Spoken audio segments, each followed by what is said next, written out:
Hey guys, welcome back to another session today. Here we are going to learn about this section over here on the DJM 902 mixer, which is commonly overlooked by DJs. It's a very important section, and this can personalize configure your mixer the way you like it, especially for the faders and the EQ. Starting with this first bit over here, which is called the EQ curve. You have two modes here, the isolator on the left side, which is written in a black text over a white background, and the EQ, which is just written in a white text. So if you see these two things over here, they correspond to the two values that you see on the EQ knob over here. We have minus 26 dB, which corresponds to the EQ, and we have minus infinity, which corresponds to the isolator.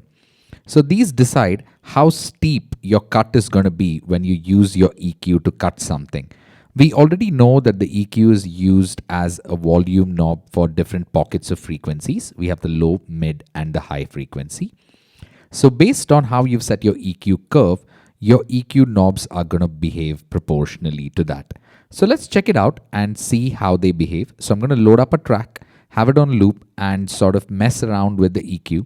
And you're going to see how the difference is. Basically, when I'm in isolator mode, it kills the frequency completely. So if I have all the bands turned down in isolator mode, I'm not going to hear any sound at all. Whereas in the EQ, even if I have all the bands cut, it's only going to cut up to minus 26 dB, and you'll still hear a little bit of sound coming through. So let's check this out.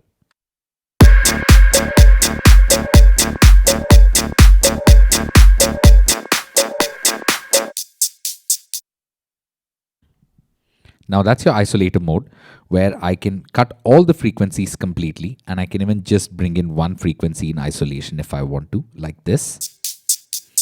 I have just the hi-hats of the track, or just the synths or the mid frequencies of the track, or just the low end of the track. Now when I swap this over to EQ, you'll see that the sound is still gonna bleed out.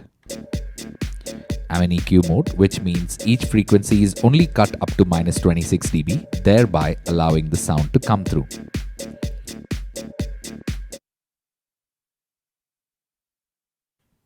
Now this can be really useful if you want to do very intricate mixes where you sort of slowly bring in one track and take the other track out. So let me show you. So let's try something like that, where we're going to use the isolator this time to sort of bring in the frequencies and sort of really blend them between the two tracks.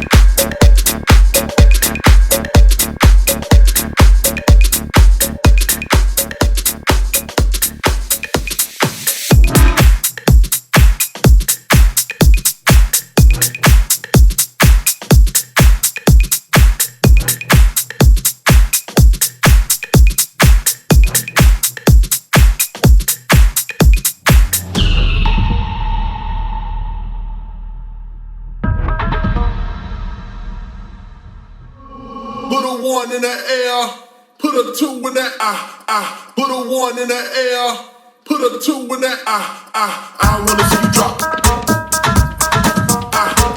I wanna see you drop.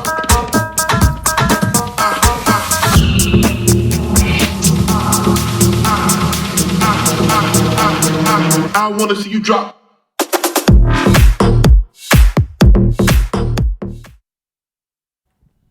So that's a situation where the isolator would be really useful when you want to cut down all your frequencies and literally kill them and bring them into the mix very gently or very gradually. Now the next section we have is the channel fader curve. So this decides how sensitive your volume fader is going to be when we sort of bring up the volume. So let's reset this EQ back. Now we have three modes over here. We have a very gentle curve. We have sort of a linear curve, and we have a hard curve. Now in the very gentle curve, when I bring it up, it's going to be really sensitive to each little movement, and it's only going to hit the full volume when I hit all the way on top onto 10. And even if you see how this curve looks, it's sort of not ramping up straight, it's kind of curving. So which means it's going to sort of curve, stay almost the same, and then towards the end, it's really going to go up. Whereas on the second curve, you can see it's more of a slope. It's more like a slope that's sort of just inclining up. So which means with every movement, you're going to find a slight change in volume. And in the third one, you can see that it's going up like really quick. So let's have this on the first mode and we'll bring this up.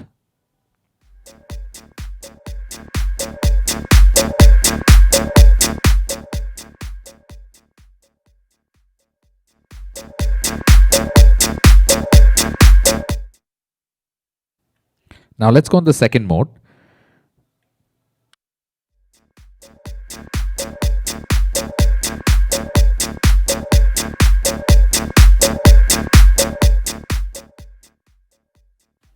It's a little hard to tell the difference between the first two modes, but let me show you a way where you can tell the difference. So I'm going to put this to one position over here, probably at around 7 or 8, and then swap between the first and second mode, and you'll hear a clear volume difference.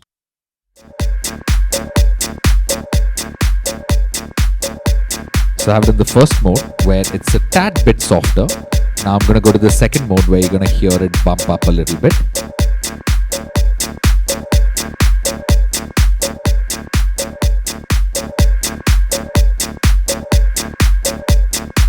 But this won't make any difference when we're all the way up to 10. Check it out.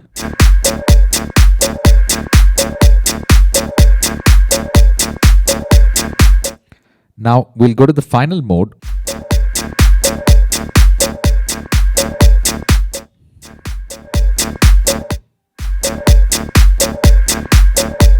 So let's place it exactly in the center and swap between the three modes, and you're going to see how the volumes are going to be different. I'm going to go exactly to 5.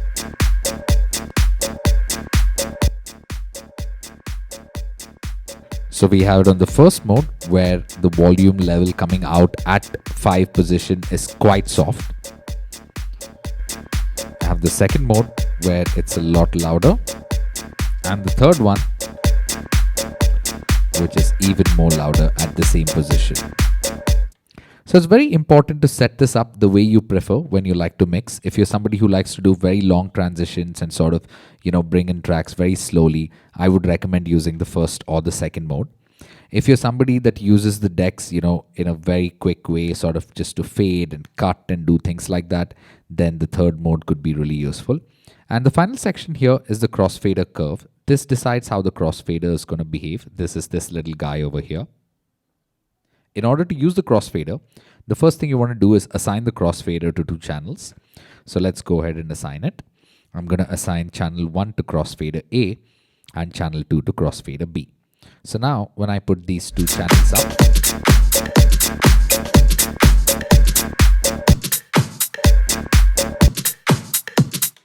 I can fade between the 2 channels using the crossfader to go left and right between them. Okay, so now I have the first mode for the crossfader, which is a very gentle curve. So you'll see now.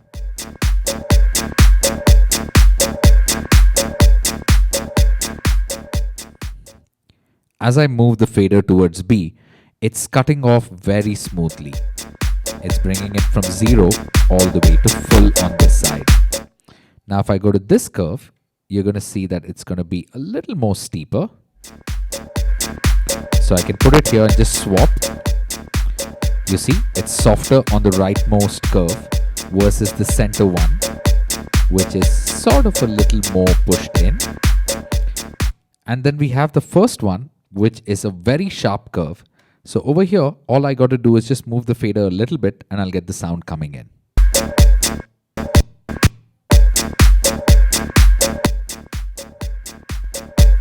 You see, once again, when I swap between the 3 modes, the super sharp curve, the medium curve, and the very gentle curve. So based on these, you can set up your crossfader and use it the way that you like. So make sure when you start mixing and when you get on the decks and you're about to play, the first thing that you want to do is set up these settings in a way that is conducive to how you use the decks and how you play music. One of the most common mistakes that I've seen is the crossfader being enabled and the crossfader turned on to a side. We have DJs sometimes coming over and saying, hey, I can't hear channel number 1. There's something wrong with the mixer. Absolutely nothing wrong with the mixer. You just got to check your settings, make sure they're all good to go before you start playing. I hope this tip was useful. Let me know in the comment section below what mode of EQ you like to use. Do you like to use more of the isolator or the EQ? Or do you like to use the channel faders in the extreme or in a gentle curve? I'd love to hear from you guys. I hope you enjoyed this little tutorial.